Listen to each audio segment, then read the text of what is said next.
Thank you for watching this video. Today we will be doing technical analysis on the S&P 500 and the Dow Jones Industrial Average for Tuesday, December 22nd, 2020. And for this analysis, we will be using stockcharts.com.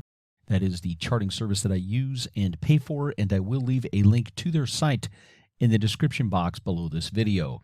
My name is Rodney Constable. I have over 30 years of investing experience, including over 25 years of experience trading stocks and options. I am a former financial advisor, a former vice president of a major mutual fund company, and I am the president and founder of Simple Market Signals at simplemarketsignals.com. The S&P 500 was down 21 basis points today, and we closed at 3687.26. The first chart that we're going to look at is a 2-month, 1-day calendar stick chart of the S&P 500. So each candlestick does represent 1 day of trading on this chart. The blue line is set at 3,700.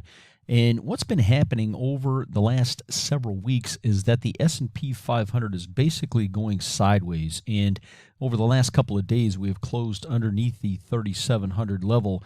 There's only been 4 days where we've ever closed above 3,700. The first time was back on December 8th, and then we had 3 days in a row here where we closed above 3,700. But for the last couple of days, we haven't been able to get above and stay above that 3,700 level. So we really are stalling here in these large cap indices. You're going to see a very similar thing on the Dow. We'll take a look at that here in just a second. But we're really starting to see some stalling action over the last 3 or 4 weeks in the large cap area at these highs. So it may be that we're just going sideways here and building a base that will allow us to head higher from here, or this stalling action possibly will allow the market to roll over and pull back to some degree. There's no way of knowing at this time, but just understand in these large cap indices, both the S&P 500 and the Dow, and you'll see that here in just a second, we have definitely stalled at or right around the all-time highs.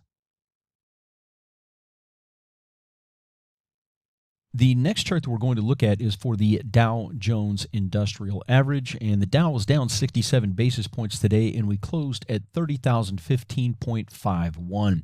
This is also a 2-month daily candlestick chart, but in this case, of course, we're looking at the Dow. The blue line on the Dow is set at 30,000. Of course, we got above the 30,000 level on the Dow back on November 24th, but you can see that we've basically been going sideways since that point, right? We've had a few days above and below the 30,000 level, but if we look where we closed on November 24th to where we're at now, we're actually just slightly lower, okay? We're still staying above 30,000 barely by 15.51 points today, but we're really, again, just seeing this stalling action right at the highs in both the S&P 500, right around this 3,700 level on the S&P 500, and then on the 30,000 level on the Dow. So these are definitely things to keep our eyes on. Again, it could be just some sideways trading action, building a base that will allow us to go higher from here. However, this type of price action, this stalling action could result in the market rolling over from here. So caution is advised. If you have profits that you made, especially, as of late, right, in the early part of November when we had a pretty nice run here, if you have some profits that you want to capture, may not be a bad idea to capture those profits, rebalance portfolios, and make sure that you're holding on to the gains that you made throughout 2020 and even through the first part of November.